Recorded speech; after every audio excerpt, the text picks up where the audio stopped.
வணக்கம் மக்களே, welcome to ஏக்யூப் அகாடமி. ஸோ நம்ம கரண்ட் அஃபேர் சீரிஸோட பிஏபி நியூஸ் கம்பைலேஷன் பார்த்துட்டு இருக்கோம். நீங்கள் வந்து ஆல்ரெடி சேட்டலைட்ஸு, ஆக்டு, டிஃபென்ஸ்னு எல்லாத்தையும் பார்த்துருப்பீங்க. கடைசியாக என்விரான்மெண்ட் வீடியோ நீங்கள் பார்த்துருப்பீங்க. உங்களுக்கு யூஸ்ஃபுல்லாக இருக்கும் நம்புகிறேன். ஸோ அந்த இதெல்லாம் போக மற்ற மினிஸ்ட்ரீஸில் இருக்கக்கூடிய இம்பார்ட்டன்ட், இப்போ உதாரணத்துக்கு வந்து பஞ்சாயத்து ராஜ் மினிஸ்ட்ரியாக இருக்கலாம், அல்லது வேலைவாய்ப்புத்துறை அமைச்சகம், இந்த மாதிரி ஒவ்வொரு அமைச்சகத்திலையும் இருக்கக்கூடிய அதில் நிறைய டேட்டாஸ் வராது இல்லையா, அதுல இருந்து இம்பார்ட்டன்டான டேட்டாஸ் மட்டும் எடுத்து அதை நான் வச்சிருக்கேன். ஸோ இது ரிமைனிங் இருக்கக்கூடிய எல்லா மினிஸ்ட்ரீஸ்ல இருந்து எடுக்கப்பட்ட முக்கியமான தகவல்கள். நான் முன்னாடியே சொன்ன மாதிரி டைரக்ட்லி ஃப்ரம் பிஐபி. ஓகேவா, ரைட். ஸோ இது ரொம்ப இம்பார்ட்டண்டா உங்களுக்கு யூஸ் ஆகும். நான் இந்த கிளாஸ் முடிஞ்சது இந்த கிளாஸோட பிபிடி, அதாவது இந்த பிடிஎஃப் நம்ம டெலகிராம் சேனல்ல போட்டுறேன். சேனல் லிங்க் டிஸ்கிரிப்ஷன்ல இருக்கு. ஜாயின் பண்ணாதவங்க ஜாயின் பண்ணிக்கோங்க. இது அடுத்து வரப்போற எல்லா ரயில்வே எக்ஸாம்ஸ்க்கும் யூஸ் ஆகும். ஓகேவா, நான் வந்து கரண்ட் அஃபேர்ஸை ரொம்ப நுணுக்கமா பார்த்து தான் எடுக்கிறேன். அதனால நீங்க எதையும் மிஸ் பண்ணி இதுல இருந்து ஸ்கிப் பண்ணி படிக்காதீங்க, எல்லாத்தையும் படிச்சிருங்க. ஓகேவா, முடிஞ்சளவு எல்லாத்தையும் படிச்சிருங்க. ரைட். ஸோ வீடியோக்குள்ள போவோமா? இது all other important. So all other ministries நம்ம முன்னாடி பார்த்தது போக மீதி இருக்கிற எல்லா மினிஸ்ட்ரியோட இம்பார்ட்டன்ட் நியூஸ். ஓகேவா, ஸோ ஸ்டார்ட் பண்ணுவோமா? இது வந்து நீங்க தெரிஞ்சுக்கணும் அப்படிங்கிறதுக்காக தான் இதை வச்சிருக்கேன். ரீசெண்டா என்ன பண்ணிருக்காங்கன்னா, ministry of labour and employment இருக்கு இல்லையா, வேலை வாய்ப்புத்துறை அமைச்சகம் வந்து என்ன பண்ணிருக்காங்கன்னா, ஜெப்டோவோட எம்ஓயு சைன் பண்ணிருக்காங்க. அவங்க ரீசெண்டா ஜெப்டோ மட்டும் இல்ல, ஜொமேட்டோல ஸ்டார்ட் பண்ணி ஜொமேட்டோ, ஸ்விக்கி, ஜெப்டோ இந்த மாதிரி எல்லா டெலிவரி ஆப்ஸ் இருக்கும் இல்லையா, அவங்க எல்லாரோடையுமே எம்ஓயு சைன் பண்ணிருக்காங்க. மோஸ்டா சைன் பண்ணது வந்து ஜெப்டோவோட, ரைட்டா, இன் தி மந்த் ஆஃப் செப்டம்பர். ரைட்டா, ஜெப்டோவோட சைன் பண்ணிருக்காங்க. எதுக்காக அப்படின்னா, எம்ப்ளாய்மெண்ட் ஆப்பர்ச்சுனிட்டி அதிகப்படுத்தணும். ஏன்னா உங்களுக்கே தெரியும், ரீசெண்டா அதிகமான வேலை வாய்ப்பு இந்த ஜொமேட்டோ, ஸ்விக்கியில, இந்த ஜெப்டோல டெலிவரி ஆப் எல்லாத்துலயுமே அதிகமான வேலை வாய்ப்பு இருக்கு. ஸோ இன்னும் அதிகமான வேலை வாய்ப்பை உருவாக்கி கொடுக்கணும் அப்படிங்கிறதுக்காக ஜெப்டோவோட எம்ஓயு சைன் பண்ணியிருக்காங்க. ஸோ ஆல்ரெடி எல்லா டெலிவரி ஆப்ஸோடையும் சைன் ஆயிருக்கு. இது ரீசெண்ட்டுங்கிறதுனால இதை நான் வச்சிருக்கேன். ரைட், ஜஸ்ட் நீங்க தெரிஞ்சுக்கணுன்றதுக்காக தான். ஓகேவா, அடுத்த நியூஸ் ஆயுர்வேதா டே. ரைட்டா, நேஷனல் ஆயுர்வேதா டே. 10th ஆயுர்வேதா டே எப்போ செலிப்ரேட் பண்ணியிருக்கோம் அப்படின்னா, செப்டம்பர் 23, 2025. ஓகேவா, செப்டம்பர் 23, 2025. நான் ஆல்ரெடி சொன்ன மாதிரி டேஸ், அதாவது நம்ம கண்டென்ட் வந்து செப்டம்பர்ல இருந்து ரிவர்ஸ்ல ஏப்ரல் வரைக்கும், ஏப்ரல் மார்ச் வரைக்கும் போகும். ஸோ அதனால டேட்டாஸ் வந்து கொஞ்சம் முன்ன பின்ன இருக்கும். நீங்க வந்து அதை கொஞ்சம் கவனமா பார்த்து ஞாபகத்துல வச்சுக்கோங்க. ஓகேவா, ரைட். ஸோ நேஷனல் ஆயுர்வேதா டே செப்டம்பர் 23, 2025 அன்னைக்கு நம்ம செலிப்ரேட் பண்ணியிருக்கோம். இந்தியன் கவர்மெண்ட் செலிப்ரேட் பண்ணியிருக்காங்க. இதனுடைய தீம் என்ன அப்படின்னா, Ayurveda for people and planet. Ayurveda for people and planet. Ayurveda for people and planet அப்படிங்கிறது தான் theme for the year 2025. So டேட்டை ஞாபகத்தில் வச்சுக்கணும். இது எத்தனாவது அனிவர்சரிங்கிறத ஞாபகத்தில் வச்சுக்கணும், என்ன தீம்ங்கிறத ஞாபகத்தில் வச்சுக்கணும். ஓகேவா, ஸோ மறந்துடாதீங்க, ஆயுர்வேதா டே, நேஷனல் ஆயுர்வேதா டே, தேசிய ஆயுர்வேதா தினம். ரைட். அடுத்த நியூஸ், விக்ஷித் பாரத் ரோஸ்கர் யோஜனா. இது நான் ஆகஸ்ட் மந்தோட கரண்ட் அஃபேர்ல இதை பத்தி சொல்லியிருப்பேன். Modi 15th August, right, 15th August வந்து பேசும்போது இந்த யோஜனாவை பத்தி பேசியிருந்தார். அவருடைய ஸ்பீச் இருக்கு இல்லையா, இண்டிபெண்டன்ஸ் டே ஸ்பீச், லென்த்தியஸ்ட் ஸ்பீச்ல அவர் இதை பத்தி பேசியிருந்தார், நான் சொல்லியிருந்தேன். ஸோ அதோட டீடைல்ஸை வந்து என்ன பண்ணியிருக்காங்கன்னா, இப்போ பிஏபியில் டீடைல்டாக கொடுத்துருக்காங்க. இந்த விக்ஷித் பாரத் ரோஸ்கர், நான் முன்னாடி சொன்னேன், ரோஸ்கர் அப்படின்னா வேலை வாய்ப்பு, எம்ப்ளாய்மெண்ட் கொடுக்கணும். ரோஸ்கர்னா வேலை வாய்ப்புன்னு அர்த்தம். ரைட். இப்போ இந்த ரோஸ்கர் யோஜனா, விக்ஷித் பாரத் ரோஸ்கர் யோஜனாவோட பேசிக் என்ன அப்படின்னா, இது ஒரு எம்ப்ளாய்மெண்ட் லிங்க்டு இன்சென்டிவ் ஸ்கீம். ரைட்டா, நீங்க வந்து வேலைக்கு சேர்ந்தா உங்களுக்கும் இன்சென்டிவ், வேலை கொடுத்த கம்பெனிக்கும் இன்சென்டிவ். எதுக்காகனா, எம்ப்ளாய்மெண்ட் ஜென்ரேஷனை ப்ரொமோட் பண்றதுக்காக. Right, to support employment generation, வேலை வாய்ப்பு உருவாக்கத்தை தூண்டணும் அப்படிங்கிறதுக்காக தான் இந்த ஸ்கீமை வந்து அவங்க உருவாக்கியிருக்காங்க. Right, to enhance employability, right, employability and social security across all sectors, எல்லா செக்டார்ஸ்லையுமே. ஸோ இந்த ஸ்கீமோட ரெஜிஸ்ட்ரேஷன் பீரியட் வந்து 2025 இருந்து 18 இருந்து 31/7/2027 வரைக்கும் 2 years வந்து ரெஜிஸ்ட்ரேஷன் பீரியட் கொடுத்துருக்காங்க. ரைட்டா, இதுல என்ன நடக்குது, நான் முன்னாடி சொன்ன மாதிரி பார்ட் ஏ பார்ட் பி ரெண்டு இருக்கு. பார்ட் ஏ வந்து யாருக்கானதுன்னா, எம்ப்ளாயிஸுக்கானது. ரைட்டா, எம்ப்ளாயிஸுக்கானது. ஒருத்தர் ஃபர்ஸ்ட் டைம் எம்ப்ளாயியா இபிஎஃப்ஓல ரெஜிஸ்டர் பண்ணார்னா, இபிஎஃப்ஓ தெரியுங்களா, எம்ப்ளாயிஸ் ப்ரொவிடென்ட் ஃபண்ட் ஆர்கனைசேஷன், நம்ம பிஎஃப்னு ஒன்று பிடிப்பாங்கல்ல, அதான் அந்த இபிஎஃப்ஓ ஆர்கனைசேஷன்ல ஃபர்ஸ்ட் டைம் எம்ப்ளாயியா ரெஜிஸ்டர் பண்ணார்னா அவருக்கு 2 இன்ஸ்டால்மெண்ட்ல 15,000 ரூபாய் இன்சென்டிவ் கிடைக்கும். ஓகேவா, right. EPF way of 15,000 in 2 instalment. ரைட்டா? அப்ப இந்த 15,000 ரூபாங்கிறது இன்சென்டிவா கிடைக்கும். இது யார் எலிஜிபிள் அப்படின்னா 1,00,000 வரைக்கும் சம்பளம் வாங்கக்கூடிய எல்லா எம்ப்ளாயிஸுமே இந்த இன்சென்டிவ்க்கு எலிஜிபிள். ரைட்? இது வேலைக்கு சேர போற எம்ப்ளாய்க்கானது. 15,000 இன்சென்டிவ் 2 இன்ஸ்டால்மெண்ட்ஸ். ரைட்டா? 2 இன்ஸ்டால்மெண்ட்ல 15,000 தருவாங்க. அதே மாதிரி employees with salaries up to 1 lakh இதுக்கு எலிஜிபிள். அதே மாதிரி எம்ப்ளாயருக்கும் இன்சென்டிவ் உண்டு. எம்ப்ளாயருக்கு எதுக்கு இன்சென்டிவ்னா அவர் அடிஷனலா எம்ப்ளாய்மெண்ட் ஜென்ரேட் பண்ணணும் அப்படிங்கிறதுக்காக எம்ப்ளாயர் வேலை கொடுக்கும் கம்பெனிக்கும் இன்சென்டிவ். எப்படி இன்சென்டிவ் அப்படின்னா 1,00,000 வரைக்கும் வேலை, அதாவது 1,00,000 ஊதியம் கொடுக்கக்கூடிய வேலைக்கு அவங்களுக்கு என்ன என்ன இன்சென்டிவ் அப்படின்னா 3,000 பெர் மந்த் ஃபார் 2 years. ஓகேவா? 3,000 per month for 2 years for each additional employment. அதாவது அவர் ஒரே ஒரு ஜாபை கிரியேட் பண்ணாருன்னா அவருக்கு 2 வருஷத்துக்கு மாசம் 3,000 ரூபாய் கிடைக்கும். இது எதுக்கு கொடுக்குறாங்கன்னா அந்த வர்ற எம்ப்ளாய்க்கு அவங்க சேலரி கொடுக்கணும்ல, அந்த கணக்குல ஒரு இன்சென்டிவ் மாதிரி கொடுத்து அவர் ஜென்ரேட் பண்ணுவாரு. அவரோட சேலரியோட பர்டனை குறைக்கிற மாதிரி. இப்போ ஒருத்தருக்கு 15,000 சேலரி கொடுக்கணும் அப்படின்னா 15,000 கொடுக்கணும்னா இப்போ கவர்மெண்ட் அதுல 3,000 கொடுத்தா போதும். அப்ப கம்பெனி 12,000 கொடுத்தா போதும். அப்போ அவங்களுக்கு அது கொஞ்சம் பெனிஃபிட்டா இருக்கும். ரைட்? அப்ப எம்ப்ளாய்மெண்ட் ஜென்ரேட் பண்ண கம்பெனிக்கு 3,000 பெர் மந்த் 2 இயர்ஸுக்கு எம்ப்ளாயருக்கு இன்சென்டிவ். எம்ப்ளாய்க்கு 15,000 2 இன்ஸ்டால்மெண்ட்ல. ஓகேவா? ரைட்? இதுக்கு எலிஜிபிலிட்டி வந்து 1 lakh up to salary of 1 lakh. Viksit Bharat Rozgar Yojana மறந்துடாதீங்க. ரொம்ப இம்பார்ட்டன்டான ஒரு ஸ்கீம். ரீசெண்டா மோடி பேசின ஒரு ஸ்கீம். ரைட்டா? இது ஒரு எம்ப்ளாய்மெண்ட் லிங்க்டு இன்சென்டிவ். மறந்துடாதீங்க, இதெல்லாம் முக்கியமான வார்த்தை. Employment link incentive scheme. இதை மறந்துடாதீங்க. ரைட்டா? ஸோ அடுத்த நியூஸ் போமா? Next news. இது எல்லாம் ரீசெண்டா இந்த சென்ஸ் சென்ட்ரல் கவர்மெண்ட் வந்து லான்ச் பண்ண இம்பார்ட்டன்டான ஸ்கீம்ஸ். ரைட்டா? இது பிஐபில கம்பைல் ஆகி இருந்தது. என்னென்ன ஸ்கீம்ஸ், அதாவது பார்லிமெண்ட்ல கொஸ்டின் கேட்டிருப்பாங்க இல்லையா, அந்த பார்லிமெண்ட்ரி கொஸ்டினுக்கு ரிப்ளை கொடுக்கும் விதமா இந்த ஸ்கீம்ஸ் எல்லாம் இருந்தது. இந்த ஸ்கீம்ஸ் எல்லாம் வெறும் இயரோட இருந்தது. அதோட பேசிக் அப்ஜெக்டிவோட சேர்த்து நான் இங்க கொடுத்துருக்கேன். ரைட்டா? So Pradhan Mantri street vendors Atma Nirbhar நிதி, பிஎம் ஸ்வான் நிதி, இந்த ஸ்கீம். ரைட்? இது ஆல்ரெடி உங்களுக்கு நான் சொல்லியிருப்பேன்.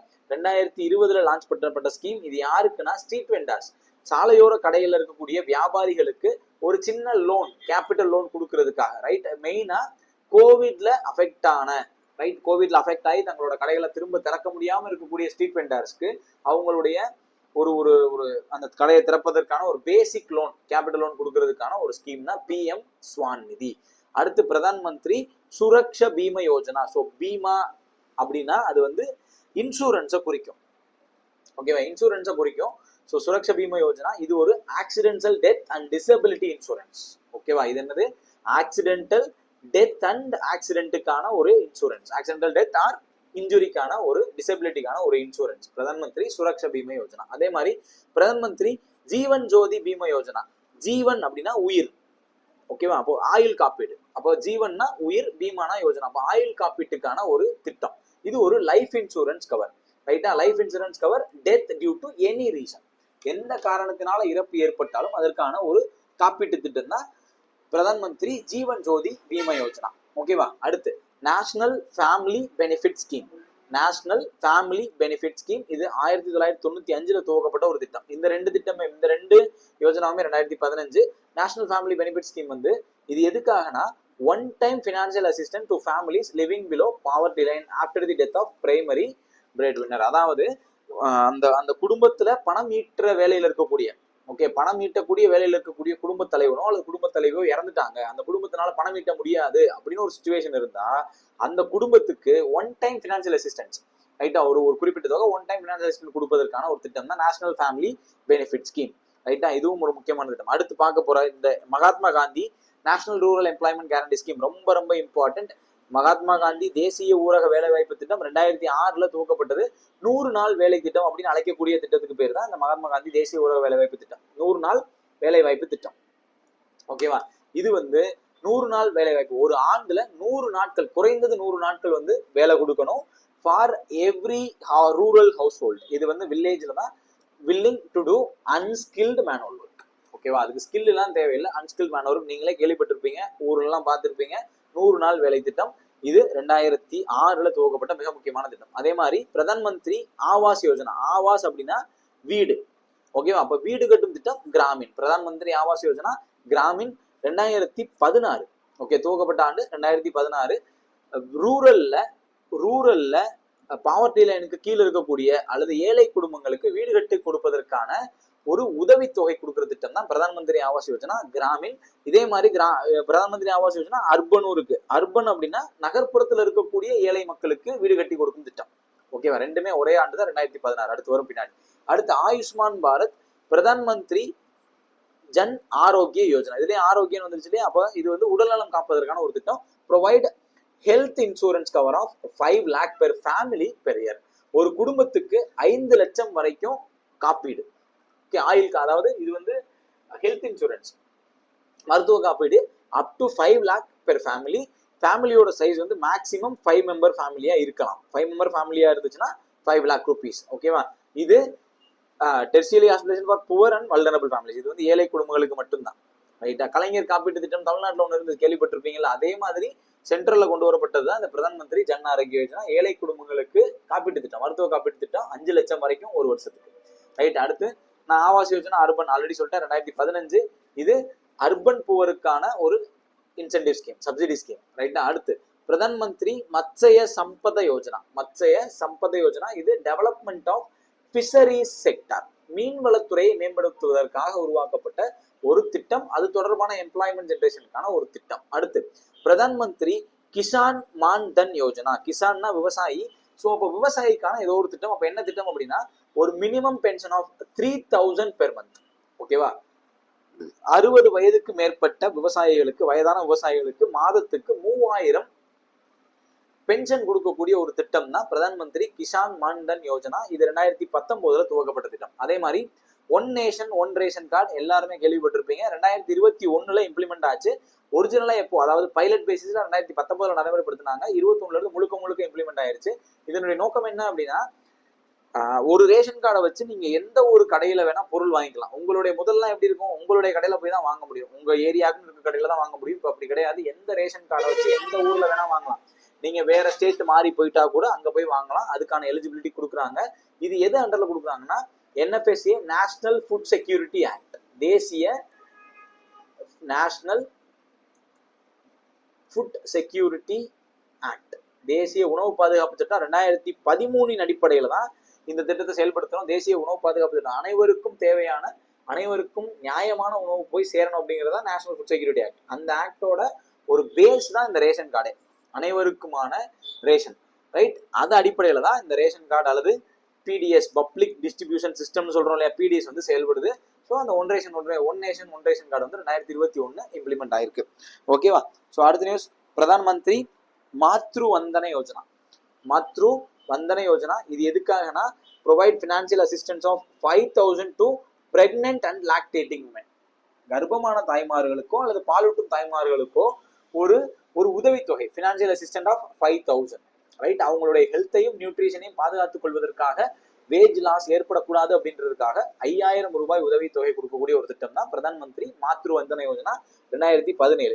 இப்ப நான் சொன்ன ஸ்கீம்ஸ் எல்லாமே எம்ப்ளாய்மெண்ட் ரிலேட்டடாவோ அல்லது ஒரு ஒரு ஒரு இன்சென்டிவோ அந்த மாதிரி ஒரு ஸ்கீம். ரைட்டா, அந்த மாதிரி ஒரு திட்டங்கள் தான். ரைட்டா, இது எல்லாமே ministry of labour and employment கீழே சொல்லப்பட்ட திட்டங்கள். சமீபத்துல PIBல என் கண்ணில் பட்ட திட்டங்கள், அதெல்லாம் நான் குமுலேட் பண்ணி சிம்பிளா கொடுத்துருக்கேன். அந்த ஸ்கீம் என்ன, எந்த வருஷம் என்ன, அதோட அப்ஜெக்டிவ், இந்த மாதிரி கொடுத்துருக்கேன். கண்டிப்பா படிச்சு வச்சுக்கோங்க, கொஸ்டின் வரதுக்கான பாசிபிலிட்டிஸ் உண்டு. ஓகேவா. ஸோ அடுத்த news, EPFO employees provident fund corporation அப்படின்னு ஆர்கனைசேஷன் அப்படின்னு ஒன்று இருக்கு இல்லையா. இந்த ஆர்கனைசேஷன் வந்து ரீசன்ட் பாஸ்ட்ல ஜூன் மந்த்ல ஒரு அச்சீவ்மெண்ட் பண்ணியிருக்காங்க. இது வரைக்கும் இல்லாத highest record of payroll data. அதாவது இந்த EPFOல இப்போ நீங்க வேலைக்கு சேர்றீங்க அப்படின்னா உங்களோட டேட்டா, அதாவது நீங்க கவர்மெண்ட்டை விட்டுருங்க, அதர் ஆர்கனைசேஷன்ஸ்ல இப்போ PFன்னு ஒன்றும் இல்லை, ஆனால் மற்ற பிரைவேட் ஆர்கனைசேஷன்லாம் இருக்கு. இப்போ நீங்க ஜாயின் பண்ணீங்கன்னா உங்க டேட்டாவை EPFOக்கு ஃபீட் பண்ணணும். அப்பதான் உங்களோட சேலரில இருந்து PF பணம் வந்து டெபிட் ஆகிட்டே இருக்கும். அப்புறம் நீங்க தேவைப்பட்டா எடுத்துக்கலாம்.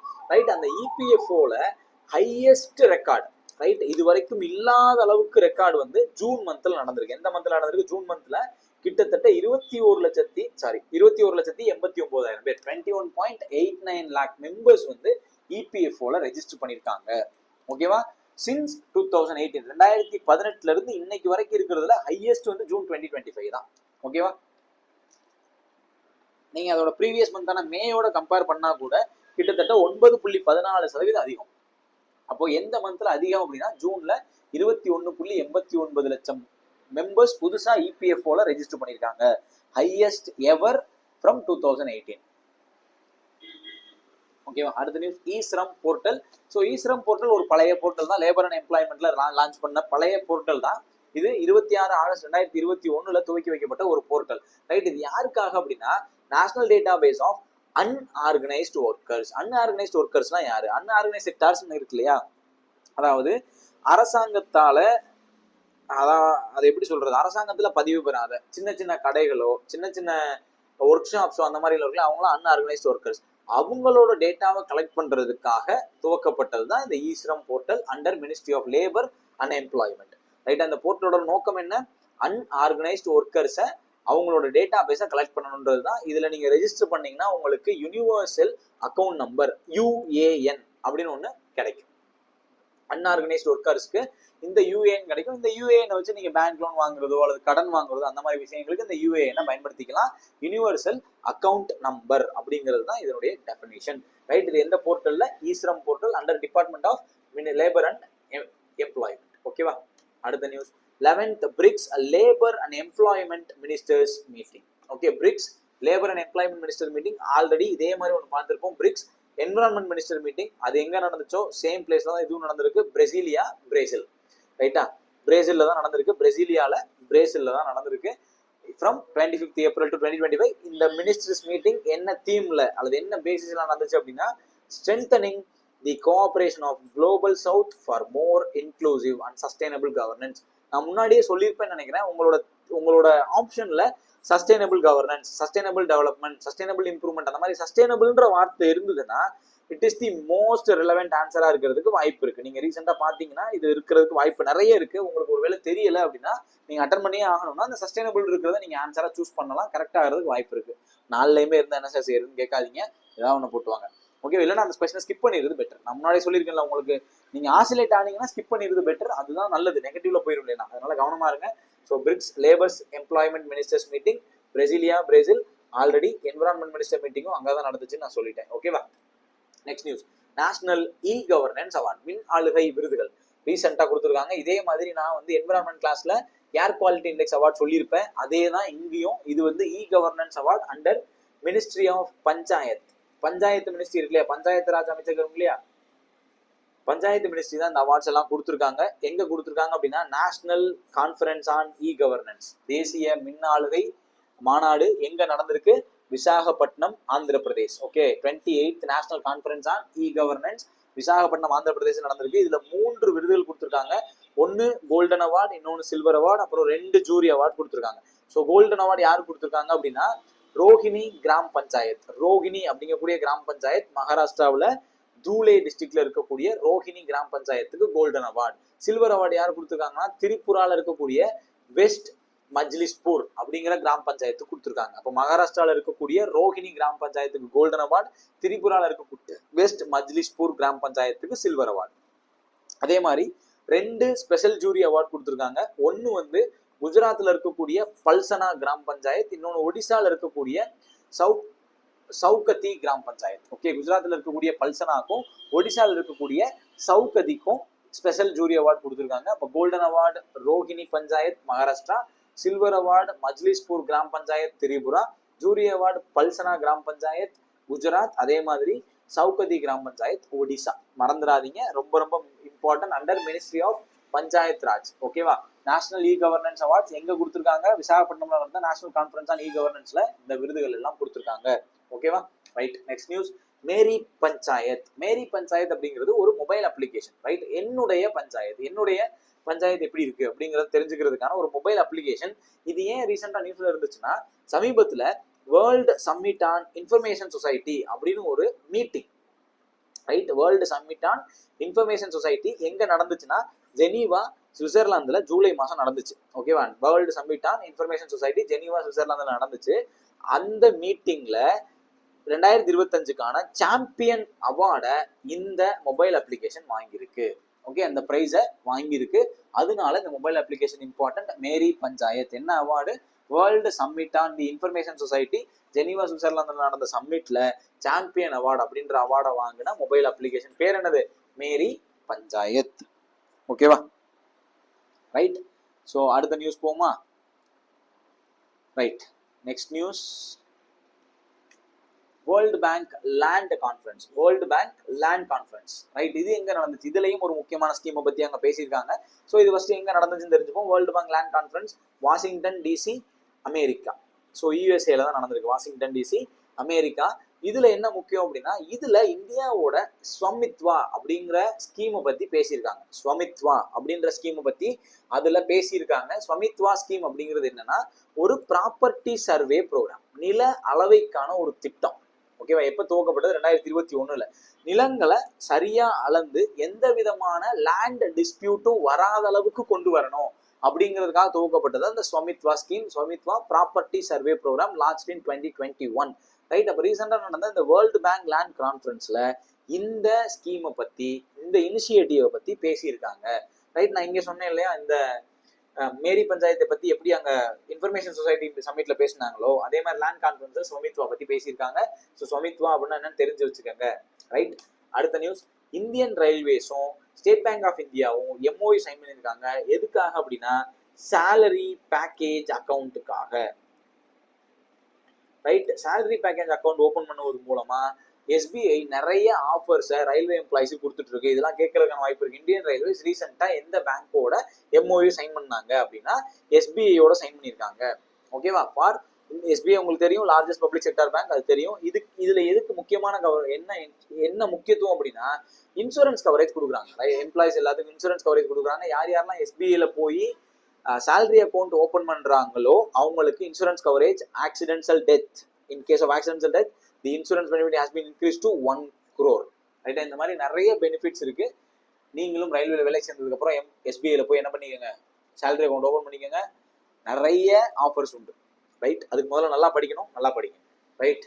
ஸோ எஸ்பிஐயோட சைன் பண்ணியிருக்காங்க, ஞாபகத்தில் வச்சுக்கோங்க. அடுத்த நியூஸ், இதெல்லாம் நம்ம முன்னாடியே பார்த்துட்டோம். Miss Sonali Mishra railway protection ஃபோர்ஸோட டிஜியா பதவி ஏற்றிருக்காங்க, director general of railway protection force. இவங்க வந்து 1993 பேட்ச் ஐபிஎஸ் ஆஃபீஸர், மத்திய பிரதேஷ் கேடரை சேர்ந்தவர். சோனாலி மிஸ்ரா மத்திய பிரதேஷ் கேடரை சேர்ந்த 1993 பேட்ச் ஐபிஎஸ். இவங்க டைரக்டர் ஜெனரல் ஆஃப் ஆர்பிஎஃப் பதவி ஏற்றிருக்காங்க. இன்னொரு டேட்டாவும் இங்க இருக்கு. 143 வருஷம் ஆர்பிஎஃப் ஆரம்பிக்கப்பட்டு 143 ஆண்டுகள் ஆகிவிட்டது அப்படின்ற முக்கியத்துவம், ரைட்? அதே மாதிரி முதல் பெண் டிஜி, ஓகேவா? முதல் பெண் டிஜி, முதல் பெண் ஆர்பிஎஃபினுடைய தலைவர் வந்து சோனாலி மிஸ்ரா. ஓகேவா? அதனால ஞாபகத்தில் வச்சுக்கணும். ஆல்ரெடி கேட்டாங்க நிறைய தடவை, இருந்தாலும் திரும்ப கேட்கறதுக்கு வாய்ப்பு இருக்கு இல்லையா, அதனால தெரிஞ்சுக்கிறது நல்லது. அடுத்து, இந்தியாஸ் ஃபார்மா எக்ஸ்போர்ட்ஸ், இந்தியாவினுடைய மருத்துவ ஏற்றுமதி என்ன ஆயிருக்கு அப்படின்னா, இன்க்ரீஸ் ஆயிருக்கு. Currently valued 27.8 billion American dollars. Okay, இந்தியாவினுடைய pharma exports 27.8 billion American dollars. இது கண்டிப்பா இந்த ஆண்டுக்குள்ள 30 பில்லியன் டாலரா இன்க்ரீஸ் ஆகும் அப்படின்னு சொல்லியிருக்காங்க. ஓகேவா? ரைட்? ஸோ இந்தியாவினுடைய மருத்துவ எக்ஸ்போர்ட்ஸ் வந்து 27.8 billion dollars as of September. So இது 30 பில்லியன் டாலரா ஆகலாம் அப்படின்னு சொல்லியிருக்காங்க. அதே மாதிரி இந்தியாவினுடைய டொமஸ்டிக் ஃபார்மா மார்க்கெட், ஓகேவா, உள்நாட்டு மருத்துவ மார்க்கெட் இருக்கு இல்லையா, அது வந்து 60 பில்லியனா இருக்கு. இவங்க என்ன பண்ணியிருக்காங்கன்னா, it is expected to 130 billion by 2030. இதெல்லாம் இந்த டேட்டா கேட்கறதுக்கு வாய்ப்பு இருக்கு. 2030 130 பில்லியன் அமெரிக்கன் டாலரா மாறக்கூடிய வாய்ப்பு உண்டு அப்படின்னு சொல்லியிருக்காங்க. ஓகேவா? இந்தியாவினுடைய டொமஸ்டிக் ஃபார்மா மார்க்கெட், இது வந்து உள்நாட்டு மார்க்கெட் இந்த அளவுக்கு போகும். ஏற்றுமதி வந்து 30 பில்லியன் அமெரிக்கன் டாலரா வாங்குறதுக்கு வாய்ப்பு இருக்கு. 30 ஏற்றுமதி, 130 உள்நாட்டு ஃபார்மா மார்க்கெட். ஓகேவா? ஞாபகத்தில் வச்சுக்கலாமா? அடுத்த நியூஸ், சோடார், ரைட்? சோனார் கேள்விப்பட்டிருக்கோம் இல்லையா, அதே மாதிரி தான் இந்த சோடாரும். சோனார் என்னவோ அதே தான், சவுண்ட் டிடெக்ஷன் அண்ட் ரேஞ்சிங் அல்லது சோனிக் டிடெக்ஷன் அண்ட் ரேஞ்சிங், இதுதான் அதனுடைய ஃபுல் ஃபார்ம், சோடார். ஸோ இது என்ன அப்படின்னா, சிஎஸ்ஐஆர் இருக்காங்க இல்லையா, சென்டர் ஆஃப் சயின்டிபிக் ரிசர்ச் இருக்கு இல்லையா, அவங்களுடைய ஃபவுண்டேஷன் டேவை 26 செப்டம்பர் செலிப்ரேட் பண்ணியிருக்காங்க. அப்படி பண்ணும்போது இந்த சோடார் அப்படிங்கக்கூடிய இன்ஸ்ட்ருமெண்ட்டை இன்ஸ்டால் பண்ணியிருக்காங்க. ஓகே, இன்ஸ்டால் பண்ணி டெஸ்ட் பண்ணி பார்த்துருக்காங்க. ஸோ எங்க இன்ஸ்டால் பண்ணியிருக்காங்கன்னா, India meteorological department, India meteorological department, அதாவது வானிலை தகவல்களை சொல்லக்கூடிய அந்த டிபார்ட்மெண்ட்ல இந்த இந்த சோடார் அப்படிங்கிற டிவைஸை இன்ஸ்டால் பண்ணியிருக்காங்க. இதை யார் டிசைன் பண்ணா அப்படின்னா, சிஎஸ்ஐஆர், சென்டர் ஃபார் சயின்டிபிக் ரிசர்ச்சும் சயின்டிபிக் இண்டஸ்ட்ரியல் ரிசர்ச்சும் advanced materials and processor research institute, சிஎஸ்ஐஆரோட சப்பார்ட்டான ஏஎம்டிஆர்ஐ அப்படிங்கிற 2 பேரும் சேர்ந்து தான் இதை டிசைன் பண்ணியிருக்காங்க. இதை எங்க இன்ஸ்டால் பண்ணியிருக்காங்க? IMD, India meteorological department. இதனுடைய நோக்கம் என்ன அப்படின்னா, இந்த சோடாரை வச்சு என்ன பண்றாங்க அப்படின்னா, it is a sensing instrument, remote sensing instrument. இது என்ன பண்ணும்னா சவுண்ட் வேவ்ஸை யூஸ் பண்ணி அட்மாஸ்பியரிக் விண்டோட ஸ்பீடையும் டர்புலன்ஸையும் மெஷர் பண்ணும். ரைட்டா, காத்தினுடைய வேகம் எவ்வளவு வருது, அதனுடைய டர்புலன்ஸ் எப்படி இருக்கு அப்படிங்கிறத மெஷர் பண்ணி துல்லியமான தகவல்களை கொடுப்பதன் மூலமா வானிலையை கணிக்க முடியும் அப்படிங்கிறதுக்காக இந்த சோடாரை அங்க இன்ஸ்டால் பண்ணிருக்காங்க. ஓகே, சோடாரை எங்க இன்ஸ்டால் பண்ணிருக்காங்க? ஐஎம்டி டெல்லியில இன்ஸ்டால் பண்ணிருக்காங்க. அது தயாரிச்சது யாரு? சிஎஸ்ஐஆரும் அதனுடைய துணை அமைப்பான ஏஎம்பிஆர்ஐயும். ரைட்டா, சோடார்னா ஃபுல் ஃபார்ம் என்ன? சோனிக் டிடெக்ஷன் அண்ட் ரேஞ்சிங் அல்லது சவுண்ட் டிடெக்ஷன் அண்ட் ரேஞ்சிங். இதனுடைய நோக்கம் என்ன? அட்மாஸ்பியரிக் விண்ட் ஸ்பீடையும் டர்புலன்ஸையும் மெஷர் பண்றதா இதனுடைய நோக்கம். ரைட்டா, அடுத்து சயின்ஸ் சம்மிட் 2025 அறிவியல் மாநாடு 2025 எங்க நடந்திருக்கு அப்படின்னா நியூயார்க், அமெரிக்கா. ரைட், இதுல சிஎஸ்ஐஆரும் national institute of science communication and policy ரிசர்ச்சும் பார்ட்டிசிபேட் பண்ணியிருக்காங்க. சிஎஸ்ஐஆர் உடைய national institute of science communication and policy research இதுல பார்ட்டிசிபேட் பண்ணியிருக்காங்க. இது 80வது யுனைடெட் நேஷன் ஜெனரல் அசம்பிளியில ஒரு சப்பார்ட்டா இந்த சயின்ஸ் சம்மிட் நடந்திருக்கு. ஓகேவா, இதனுடைய நோக்கம் என்ன? இந்த சயின்ஸ் சம்மிட் 2025 நோக்கம் என்ன அப்படின்னா, womens and girls in science, driving gender inclusive innovation and gender equality and breaking barriers. சயின்ஸ்ல இருக்கக்கூடிய சயின்ஸ்ல ஜெண்டர் இன்க்ளூசிவ் கொண்டு வரணும், ஜெண்டர் ஈக்குவாலிட்டியை கொண்டு வரணும், அதுக்கு இருக்கக்கூடிய தடைகளை உடைக்கணும் அப்படிங்கிறது தான் இந்த சயின்ஸ் சம்மிட்டுடைய பேஸ் தீம். ரைட்டா, இந்த சயின்ஸ் சம்மிட் மெயினா ஃபோக்கஸ் பண்ணது இந்த 3 எஸ்டிஜிஸ்ல. நான் நிறைய தடவை உங்களுக்கு சஸ்டைனபிள் டெவலப்மெண்ட் கோல்ஸ் பத்தி பேசியிருக்கேன். 17 சஸ்டைனபிள் டெவலப்மெண்ட் கோல்ஸ் இருக்கு, ஒரு தடவை படிச்சுக்கணும்னு நான் சொல்லியிருக்கேன். ஒரு சில இடங்கள்ல அதை நான் மென்ஷனும் பண்ணியிருப்பேன். இந்த இடத்துல 3 சஸ்டைனபிள் டெவலப்மெண்ட் கோல்ஸ் இந்த சயின்ஸ் சம்மிட் டார்கெட்டா வச்சிருக்கு. 1 SDG 5 gender equality, SDG 8 decent work and economic growth, SDG 10 reduced inequality. Okay, SDG 5 gender equality, SDG 8 decent work and economic growth, SDG 10 reduced inequality. இந்த 3 சஸ்டைனபிள் டெவலப்மெண்ட் கோல்ஸை அச்சீவ் பண்ணணும்ன்றதுக்காக இந்த science submit செயல்பட்டு இருக்கு அப்படிங்கிற மாதிரி நம்ம புரிஞ்சுக்கலாம். மொத்தமா 17 இருக்கு. முடிஞ்ச அளவு இந்த 17ஐயும் ஞாபகத்தில் வச்சுக்க முயற்சி பண்ணுங்க. ஓகேவா, right. Next news, doctor Geetha Vani Rayasam. So இவங்க யாரை என்ன அப்பாயிண்ட் ஆயிருக்காங்க அப்படின்னா, இப்போ பார்த்தோம் இல்லையா, மேலே பார்த்தோம் இல்லையா, national science of communication policy research அதனுடைய டைரக்டரா அப்பாயிண்ட் ஆயிருக்காங்க. சிஎஸ்ஐஆரினுடைய national institute of science communication and policy research அப்படிங்கக்கூடிய அமைப்பின் டைரக்டரா அப்பாயிண்ட் ஆயிருக்காங்க. யாரு? கீதா வாணி ராயசம். ரைட், கீதா வாணி ஞாபகத்தில் வச்சுக்கோங்க. சிஎஸ்ஐஆரினுடைய national institute of science communication and policy ரிசர்ச்சினுடைய டைரக்டர். ஓகேவா, so next news, children in 2025 some datas from PIB. ரொம்ப ரொம்ப இம்பார்ட்டன்டான டேட்டாஸ் வந்து பிஐபி கொடுத்துருக்கு. இது ரொம்ப ரொம்ப முக்கியம், கேட்கறதுக்கான வாய்ப்பு இருக்கு. மினிஸ்ட்ரி ஆஃப் ஃபேமிலி வெல்ஃபேர், அந்த மினிஸ்ட்ரி கீழே இருந்து இந்த டேட்டாஸ் நான் எடுத்திருக்கேன். இதுல என்ன முக்கியமா நம்ம ஞாபகத்தில் வச்சுக்கணும் அப்படின்னா, first infant mortality rate, IMR. IMR அப்படின்னா பிறக்கக்கூடிய 1000 குழந்தைகளுக்கு எத்தனை குழந்தைகள் இறந்து போறாங்க அப்படிங்கிறது ஐஎம்ஆர், இன்ஃபென்ட் மோர்டாலிட்டி ரேட். இது 2011 சென்சஸ் கணக்குப்படி 44 இருந்தது. 2023 25 ரெடியூஸ் ஆயிருக்கு. இது ஒரு நல்ல சைன். இந்தியாவினுடைய ஹெல்த் நல்லா இம்ப்ரூவ் ஆயிருக்குன்றதுக்கு ஒரு முக்கியமான சைனா இதை நம்ம சொல்லலாம். 44 இருந்தது, 25 குறைஞ்சிருக்கு. அப்ப இதுக்கு என்ன அர்த்தம்னா, 1000 குழந்தைகள் பிறக்கிறாங்க அப்படின்னா அதுல 25 பேர் தான் இறந்து போறாங்க. மீதி 975 பேர் நல்லபடியா பிறந்து வளர்றாங்க அப்படிங்கிறது தான் டேட்டா. நம்ம இந்த 25ஐயும் ரெடியூஸ் பண்ணணும், 0 ஆக்கணும்ன்ற டார்கெட்டை தான் உழைச்சிக்கிட்டு இருக்கோம். ஓகே, அதுக்கு தான் அந்த தடுப்பூசி போடுறது, பிரெக்னன்சி எப்பவே தாய்களை நல்லா கவனிக்கிறது, அதெல்லாம் பண்றாங்க. ஸோ இங்க ஐஎம்ஆர் வந்து 25 இன்னைக்கு இருக்கு. ஸோ இது இது வந்து at the time of birth, குழந்தை பிறக்கும் போது. அண்டர் 5 5 வயதுக்கு கீழே இருக்கக்கூடிய மோர்டாலிட்டி ரேட், 5 வயதுக்கு கீழே இருக்கக்கூடிய குழந்தைகள் இறப்பு விகிதம் வந்து 29 இருக்கு. 1000 குழந்தைகளுக்கு 29 குழந்தைகள் 5 வயதுக்குள்ள இறந்து போறாங்க. அதையும் நம்ம குறைக்கணும்னு தான் அந்த தடுப்பூசி கொடுக்குற திட்டங்கள் எல்லாம் செயல்படுத்திக்கிட்டு இருக்கோம். அப்ப ஐஎம்ஆர்னா என்ன, அண்டர் 5 எம்ஆர்னா என்னன்னு தெரிஞ்சிருச்சா? அண்டர் 5 எம்ஆர் வந்து 29, ஐஎம்ஆர் வந்து 25. அதே மாதிரி டிராப் அவுட் ரேட்டும் டிகிரீஸ் ஆயிருக்கு. ஸ்கூல்ல இருந்து இடைநிற்றல் விகிதம் வந்து குறைஞ்சிருக்கு.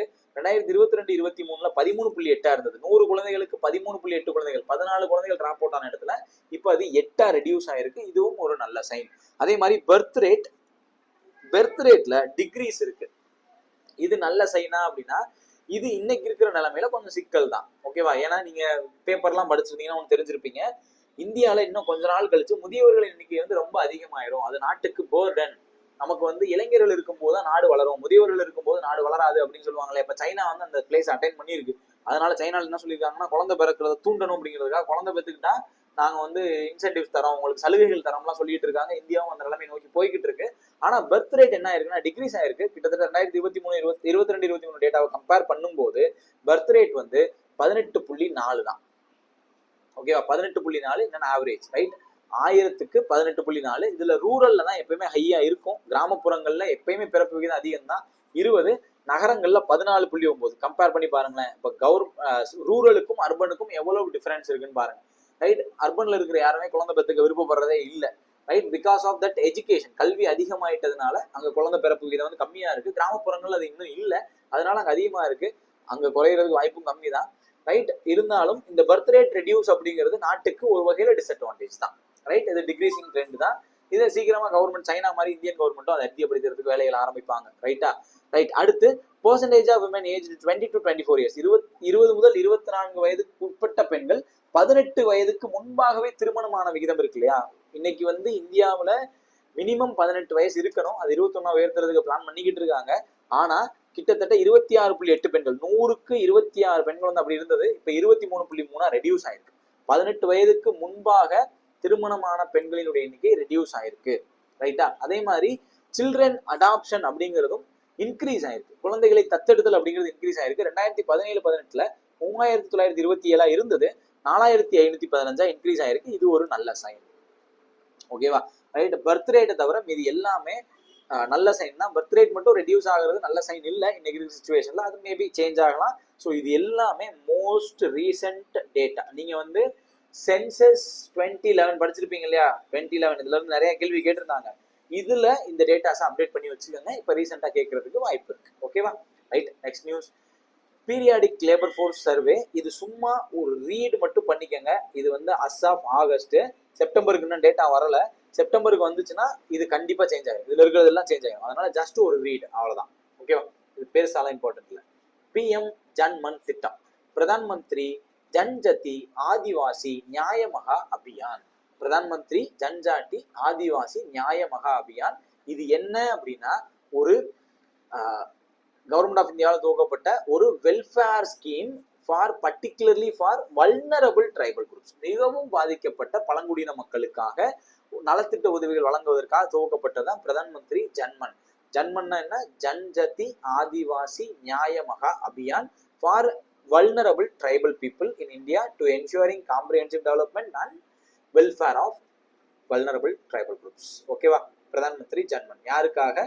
ஆதிவாசி பழங்குடி மக்களுக்காக, ரைட்? அடுத்த திட்டம் தர்த்தி ஆபா ஜன் பகிரதி ஜன் பகிதாரி அபியான். ஜன் பகிதாரி அபியான், DAJA.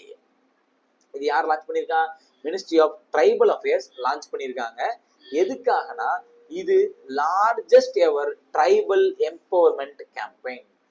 பழங்குடியின மக்களுக்கு அதிகாரம் அளிக்கும் திட்டமா தான் இந்த DAJA ஸ்கீமை லான்ச் பண்ணியிருக்காங்க. இதனுடைய டார்கெட் என்னன்னா 1,00,000 ட்ரைபல் வில்லேஜஸை ரீச் பண்ணணும், ரைட்? 1,00,000 ட்ரைபல் வில்லேஜஸை ரீச் பண்ணி அங்க இருக்கக்கூடிய மக்களை அதிகாரப்படுத்துதல். அதிகாரப்படுத்துதல்னா கல்வி, பொருளாதாரம், அரசியல் அப்படின்னு எல்லா விதத்திலையும் அவங்களை அதிகாரப்படுத்தணும்.